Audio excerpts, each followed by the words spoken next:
Welcome back to Buy or Sell, the series where you pitch me your predictions for the theme park world, and I either buy or sell them and explain why.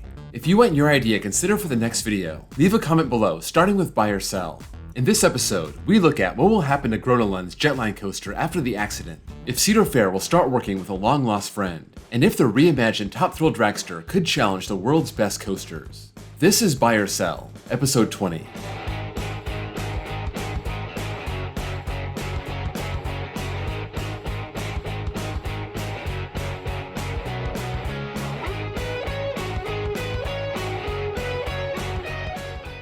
Let's start with Trop 1C Boss 89. SeaWorld Orlando will purchase more land by 2030. This park is on an insane bender as of late. They just keep pumping out new coasters year after year. They practically overlap each other, and how long they keep this up, nobody knows. You would think at some point, if this park keeps drawing in big crowds and they keep adding new stuff, they'll run out of space. If you look at the land around SeaWorld, there's not a lot of space to expand. However, I'm buying this anyway. They have that big parking lot that can be used to build more stuff, and there is land that's not connected to the park, but it is close enough and can be used for parking. This is kind of what Disneyland did. Use that parking lot for California Adventure and push their parking structure way outside where the park is. Again, I don't know how long they plan to expand, but this seems reasonable. Grouchy Berry 7279. Six Flags Over Georgia will RMC or remove Great American Scream Machine in the next 5 to 10 years. This PTC wooden coaster just celebrated its 50th anniversary, and based on my rides this year, I've never seen it run better. It used to be one of the roughest coasters in the country. Now it's not half bad.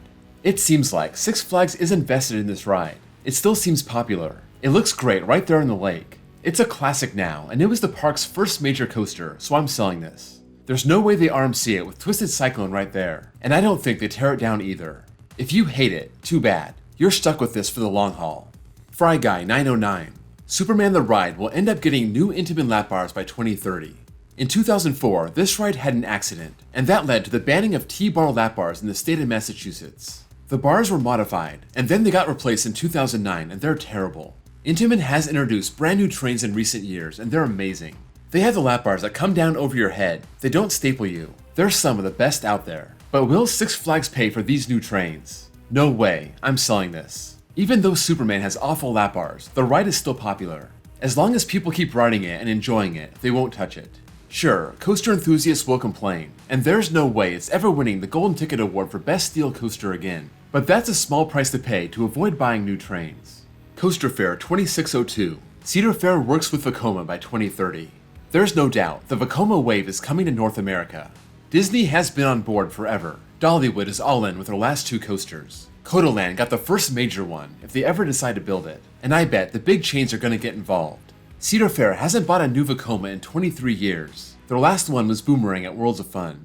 This boycott won't last forever. I'm buying this. By 2030, we will almost for sure at least see a family coaster at one of their parks. That seems like a good option for King's Dominion and Carowinds. Maybe a suspended one for King's Dominion and Big Bear Mountain for Carowinds. And I wouldn't rule out a big one either. Canada's Wonderland and Kings Island could really use one of their new age launch coasters. There are so many options. Vekoma is on the rise again. They're getting more work in the US. It's gonna happen. Julian Ponce 1854. There will be another Giga in the US before 2026. There are only 4 in the US right now, and they came in 2000, 2010, 2015, and 2020. Given this pattern, it seems like in 2025 we're due once again. That being said, I'm selling this. There aren't that many good options left. All 4 are at Cedar Fair parks, and the only real option left in the chain is Knott's Berry Farm. It seems like they took a serious look at this one and shrunk that project down 100 feet, and now it seems like it's not going to happen, at least for now. I think some of the SeaWorld and Hershey parks might do it, and if you said by 2030, I may buy it, but for 2026, I'm selling it. It's just too soon to say that such a major addition will pop up somewhere, but this is one where I would love to be wrong. Waveron. Six Flags America will get a new coaster in 2025. It's been a long time for Six Flags America. Even if you count relocated coasters, they're coming up on 10 years since they got the last one. If you only look at new coasters, you have to go all the way back to 2001. That being said, I'm buying this. If you noticed, all of a sudden, Six Flags seems to be interested in small-scale coasters. Late last year, they announced 2 dueling Skyline Kids coasters for Over Georgia and Fiesta, Texas. They also gave a small one to St. Louis, and that's also a park that hasn't got anything in 10 years. I bet that either next year or the year after, Six Flags America gets one of these small coasters. I wouldn't bet a dime on them getting anything major, but a kids coaster, absolutely.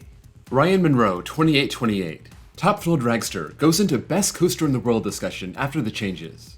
Okay, in fairness, this question was submitted before the official announcement, so let me use this to give my thoughts on Top Thrill 2.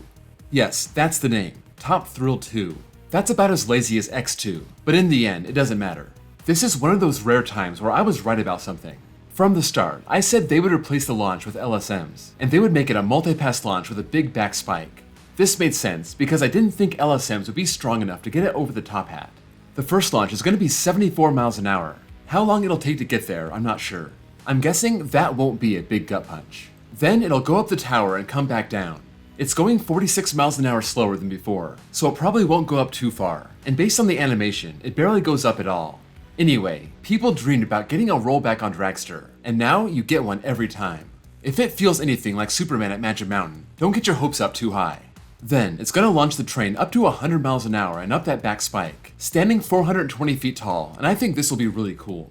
I love the spike on Pantheon, and this one is supersized. Also, the backward launch that fast should be amazing. Pantheon has that awesome bunny hop going backward. I would love to see that on Dragster also, but I doubt that'll happen. Then, finally, you launch up to 120 miles an hour, up and over the top hat and the right ends. I think that last booster launch will be awesome. I love a good booster launch, but nobody's ever been boosted at that speed. Will this be better than the original? That's a tough call. I definitely think it'll be different. Dragster was such an insane gut punch, such a rush, and I think you're losing that insanity with these changes. However, you're gaining something else that makes the ride so much more dynamic. Forward and backward launches, exceeding 100 miles an hour, the G-force from rising backward into a 420-foot spike, the booster getting the train up to 120 miles an hour. I honestly think this will make for an overall better ride.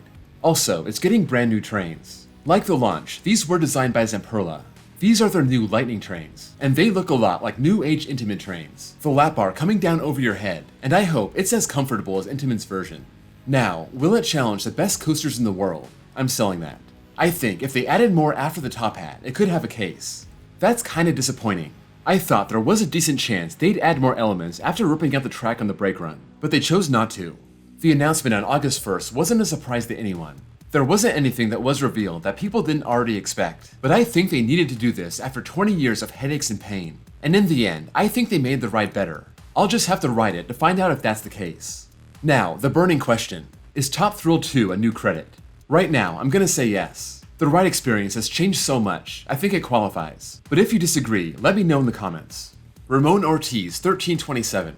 Cedar Point will get their next ground-up coaster in 2025 or 2026.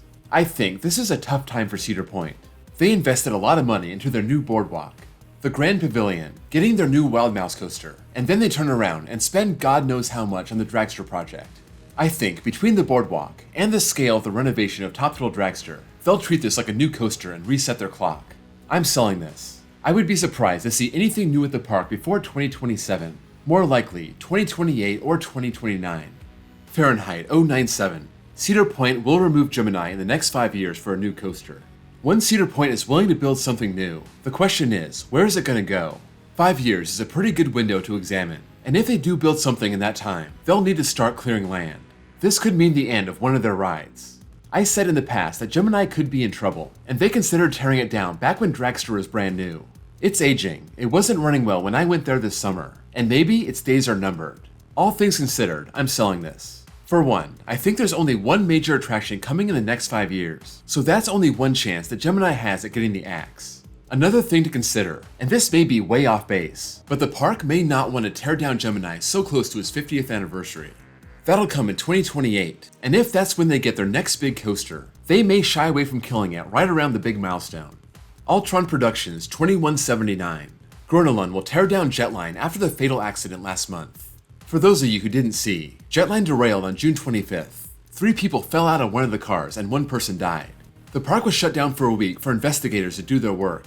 The park announced that Jetline would be closed for the rest of the summer, and the government would have to do a full investigation. That can take anywhere between 10 and 12 months. Jetline is a Zero coaster from 1988. It looks like a Schwarzkopf with no inversions, just a lot of twisting dives and turns. Given its age, and how serious this accident was, I'm buying that it'll never operate again, at least not here. It may be sold off somewhere else. It seems like something right up Gene Staples' alley, but it's been here for 35 years. The fact that someone died really puts a stain on the coaster and the park. I bet they get rid of it. Big Willie T85. Air Force One becomes a second relocated RMC, only behind Railblazer.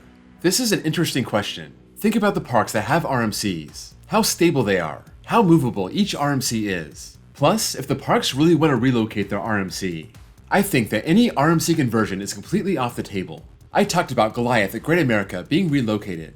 That's a possibility because it was built from the ground up, and it was built on a compact rectangle plot of land. I thought maybe they would move Goliath if they wanted to RMC American Eagle, but I think that dream is dead.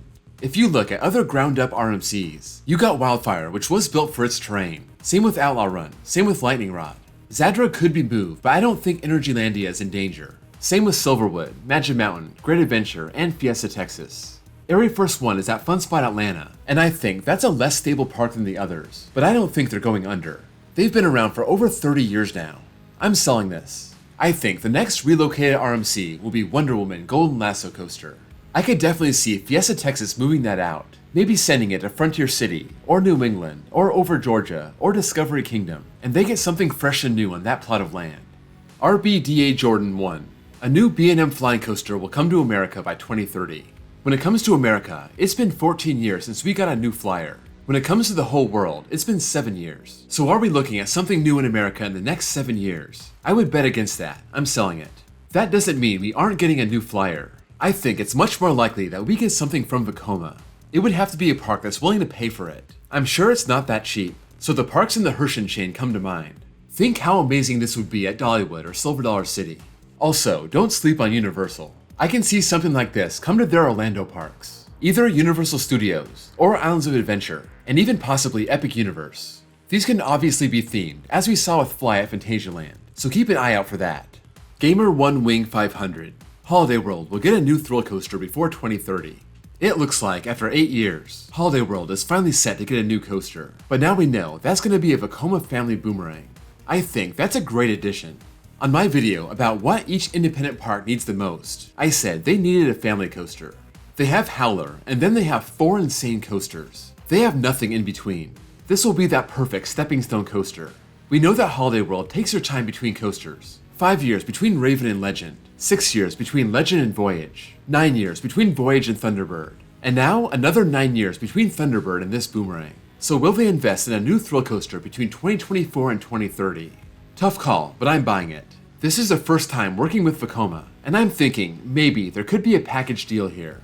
Vekoma has such a big catalog now. You could be looking at a standard lift hill coaster like Let Coaster, or something launched like Abyssus, or maybe that flyer that we were just talking about. I think a family boomerang is small enough to not reset their clock, and 6 years is long enough to expect another new edition. That's a wrap on episode 20. Let me know what you think of any of these topics, if you agree or disagree, and why. Also, don't forget, if you want your idea considered for the next video, leave it in the comments below, starting with buy or sell. Before you go, don't forget to drop a like, and if you're new here and love coasters, please give me a sub.